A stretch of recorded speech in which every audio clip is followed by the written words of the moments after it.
وازيكم عاملين ايه؟ اخباركم ايه يا جماعه؟ والنهارده الحاجات المجانيه النهارده دي بتاعت اللي هي دي ودي النهارده هناخدها في اللعبه عن طريق ان احنا نهزم الحاجات الموجوده اللي هم الفايتر دول. تمام. طبعا احنا من اول ما بتنزل في المكان ده، فهو طالب منك انك تهزم ده اللي هو ده او ده، تهيألي يعني هو حد من الاتنين دول.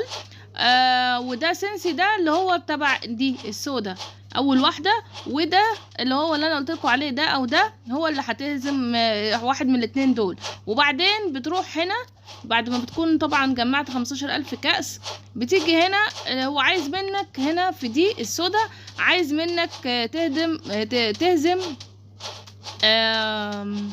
ديفين ووتر ووير. تهيألي هو هنا في الحتة دي اللي هو ووتر ووير دي. بعدين بتدخل المكان ده. طبعا انا محتاجة افوز 20 مليون مرة عشان ادخل اللي هي دي اللي انت المفروض تاخد منها الحاجات دي. هما كاتبين عليها ان هي ايزي، مش عارفة ايزي ازاي، يعني يمكن ايزي بالنسبة للناس اللي في اللعبة. تمام. لكن بصراحة انا بالنسبة لي بصراحة مش ايزي يعني. اللعبة بالنسبة لي مش ايزي، ان هي عايزة تقعد بقى طول اليوم تقعد تعمل الحاجات دي عشان تقدر تهزم الحاجات اللي هم دول، لان دول طالبين منك مثلا مليون.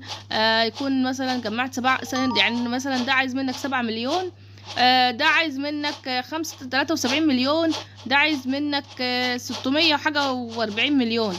البيض يا جماعة زي بيت سيميليتور بالظبط، الحيوانات بتزودك، بس محتاجة منك كؤوس عشان خاطر تشتري بيض. يعني كل ما تجيب كؤوس كل ما تقدر تشتري بيض. تمام. البيض هنا غالي 75,000 كاس، انا معايا 1000 بس. هنا بقى بتدمج الحيوانات. بص هو نفس حكاية بيت سيميليتور بالظبط يا جماعة، نفس الحكاية بالظبط بتاعت بيت سيميليتور. فانتوا يلا بقى الحقوا جيبوهم، هو لسه فاضل كتير زي ما انتم شايفين. هو 10 هم 12,000 ولا 10,000، فاضل منهم 9,051، ودي فاضل منها 9,256. لسه محدش قدر يجيبها لانها صعبة بصراحة ومحتاجة وقت طويل. فيلا بقى الحقوا جيبوهم، يلا سلام.